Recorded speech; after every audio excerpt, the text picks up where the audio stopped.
Baiklah, ibu-ibu bapak, kita melanjutkan dalam kesehatan dan gizi. Ini modul 3, lanjutan dari yang bulan kemarin.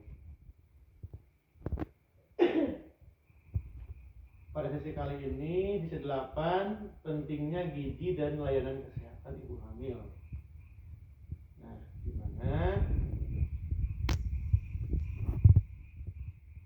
Ibu hamil harus memperhatikan asupan makanan bagi ibu hamil dan melakukan pemeriksaan kesehatan selama kehamilan. Merupakan upaya menjaga kesehatan ibu dan anak sehingga anak tumbuh tinggi, sehat dan cerdas. Jadi ibu juga harus memperhatikan asupan makanan bagi janin yang ada di perut ibu-ibu. Nah, di sini pentingnya 1000 hari pertama kehidupan, di mana masa dalam kandungan hingga anak usia 2 tahun. Masa ini adalah yang paling penting bagi kehidupan anak karena akan mempengaruhi masa depannya di kemudian hari. Itu disebut pentingnya 1000 hari pertama kehidupan, di mana dalam masa kehamilan, masa kelahiran dan nifas, usia 0 sampai 6 bulan, ibu harus menetekkan bayinya. Juga bayi usia 6 sampai 12 bulan, terus anak usia 12 sampai 24 bulan. Itu masa penting 1000 hari pertama kehidupan. Nah, ketika ibu hamil itu harus asupan yang bergizi yang dimakan, di mana di sana harus ada terpenuhi dalam piring ibu-ibu. Ketika makan itu, yang pertama karbohidrat diwakili sama berasnya, nasi ya, nasi. Yang kedua harus ada, ya betul, proteinnya harus ada, diwakili pulau pauk, bisa daging-dagingan, daging ayam, daging sapi, itulah. Terus bisa diwakili sama ikan mas, ikan mujair, gitulah. Terus juga sama buah-buahan, itu asupan gizinya. Terus yang terakhir apa? Ditambah lagi sayuran. Mungkin bapak ibu banyak di sini yang menanam sayur untuk konsumsi sendiri, itu bisa dimanfaatkan. Terus penting juga kapan pemeriksaan kehamilan. Nah, ketika ibu-ibu hamil itu minimal memeriksa kehamilannya 4 kali, tapi lebih sering lebih baik. Kapan aja 4 kali itu? Apakah dalam 1 bulan? Jangan. Jadi di sini ada masa-masanya, di mana 1 kali pada usia kandungan sebelum 3 bulan. Itu periksa kemana bu? Kebiasaan periksa? Ke posyandu. Bisa juga ke praktek bidan atau fasilitas kesehatan di puskesmas. Yang 1 kali lagi, yang kedua pada usia kandungan 4 sampai 6 bulan. Ibu harus periksa itu kehamilannya. Terus 2 kali pada usia kandungan 7 sampai 9 bulan. Di total 4 kali minimal, tapi lebih sering lebih baik untuk memeriksa kesehatan kandungan ke fasilitas kesehatan.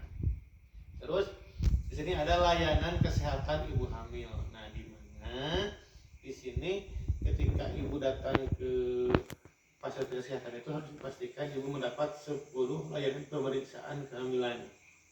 Yang pertama, pengukuran tinggi badan dan berat badan. Nanti ibu akan diukur tingginya sama berat badannya ketika mengandung. Terus tekanan darah, tensi darah, ya, nanti normal tidak darahnya. Terus lingkar lengan atas, tinggi rahim, terus penentuan letak janin, maksudnya pas tidak gitu. Terus imunisasi tetanus taksoid, terus pemberian tablet tambah darah, tes laboratorium, penjelasan bidan dan pengobatan bila diperlukan. Nah, nanti ibu juga tanyakan, ya. Nah, rencanakan persalinan di fasilitas kesehatan, ya, jangan hanya di Paraji saja supaya lebih aman. Terus tanyakan kepada ke bidan ketika menjelaskan tanggal perkiraan persalinan. Biasanya tidak jauh melenceng dari perkiraan medis. Iya. Terus siapkan donor darah yang sama dalam keluarga. Misalkan ibu darahnya A, berapa ini keluarga yang darahnya A. Terus ikuti tes kehamilan.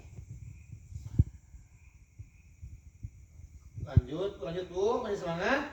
Masih, oke.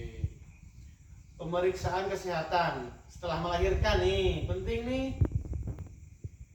Perawatan kesehatan ibu nifas oleh bidan atau dokter dilaksanakan minimal 3 kali. Kapan saja waktunya? Nah, yang pertama 6 jam atau sampai 3 hari setelah melahirkan. Ibu berhak mendapatkan layanan kesehatan, pemeriksaan kesehatan. Yang kedua, hari keempat sampai 28 setelah melahirkan. Dan yang terakhir ketiga, hari ke-29 sampai ke-42 setelah melahirkan. Ini untuk kesehatan ibu nifas, ya. Lanjut. Nah, ini gizi bagi anak-anak baru lahir dan ibu menyusui. Jadi gizinya bukan hanya ibunya saja, ya. Ibu harus memperhatikan anaknya juga. Gimana segera lakukan inisiasi menyusu dini. Nah, tetekkan langsung, ya. Air susunya sedang, tapi ibunya dipastikan makanannya bagus, memenuhi karbohidrat, protein, sayur mayur dan buah-buahan. Dan apa? Ya, vitamin. Nah, yang kedua, biarkan bayinya secara naluri ingin menyusu gitu, ya. Jangan hanya karena sakit terus tidak diberikan gitu. Yang kedua, ASI yang keluar pertama berwarna kekuningan. Ibu jangan kaget, itu anugerah Tuhan. Dalam bahasa medis disebut kolostrum. Nah, ini mengandung zat kekebalan tubuh. Langsung berikan pada bayi, jangan dibuang. Yang warna kuningan, ya Bu, ya. Yang pernah menyusui pasti tahu, itu karunia Tuhan, anugerah Tuhan. Jangan dibuang sembarangan, terus diberikan kepada bayi yang baru lahir. Yang ketiga, berikan hanya ASI saja sampai berusia 6 bulan. ASI eksklusif. Jadi bayi jangan diberi apa-apa dulu, cukup ASI saja. Nah, biasanya di kita kan tersabar nih, ingin memberi sesuatu ke anaknya sebelum anak usia 6 bulan. Itu tidak boleh. Hanya ibunya saja yang memenuhi asupan gizi yang seimbang gitu.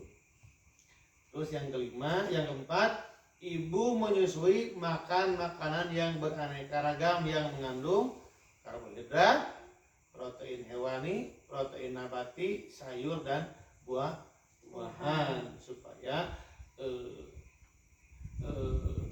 air susunya bagus, subur dan mengandung gizi yang seimbang. Yang terakhir, kebutuhan air minum ibu menyusui adalah 12 sampai 14 gelas sehari. Biasanya ibu-ibu nih sulit, kalau tidak haus tidak minum. Jangan, harus dipaksakan minum. 12, paling sedikit, paling banyak 14 gelas sehari, karena kebutuhan airnya cukup banyak gitu. Jadi ibu jangan egois, ini kepentingan buat kesehatan ibu juga kesehatan bayi anaknya. Paham ya Bu, ya? Nah, itu mungkin materi yang disampaikan pentingnya 100 hari pertama dalam kehidupan, di mana dalam kandungan 9 bulan ya, sampai anak usia 2 tahun itu sangat harus diperhatikan. Jadi pastikan anaknya itu sampai 6 bulan jangan dulu dikasih makan, dan ASI-nya diberikan selama anak usia 2 tahun. Biasanya ibunya tidak sabar nih, ingin segera apa namanya? Kasih makan. Kan di pesat. Di pesatnya diberhentikan makannya, ASI eksklusifnya gitu. Jangan, jadi tunggu sampai anak usia 2 tahun. Barangkali ada pertanyaan tentang pentingnya 1000 hari pertama dalam kehidupan. Ibu paham ya? Paham ya? Paham. Jadi ketika nanti hamil lagi sudah bisa dipraktekkan. Jangan sampai langkah-langkahnya dilewat. Yang pertama itu apa? Namanya memeriksa kehamilannya minimal 4 kali. Ya. Iya. Terus menyusunya harus diberikan 6 bulan ASI eksklusif dan bertahan sampai 2 tahun diberikan ASI sambil makanan yang bergizi buat anaknya setelah usia 6 bulan ke atas. Barangkali ada pertanyaan Bu sebelum lanjut ke sesi berikutnya? Cukup ya, paham ya? Karena ini mungkin hanya teori dan prakteknya ibu-ibu sudah paham dan itu sudah sering dilakukan ketika ibu-ibu mengandung. Ya, oke. Terima kasih Bu. Mungkin kita break dulu istirahat sambil melanjutkan ke sesi berikutnya. Atur nuhun. Sebelum istirahat kita tepuk hebat dulu, ya. Tepuk hebat, hebat, hebat, hebat, hebat, hebat. Terima kasih. Wassalamualaikum warahmatullahi wabarakatuh. Waalaikumsalam warahmatullahi wabarakatuh.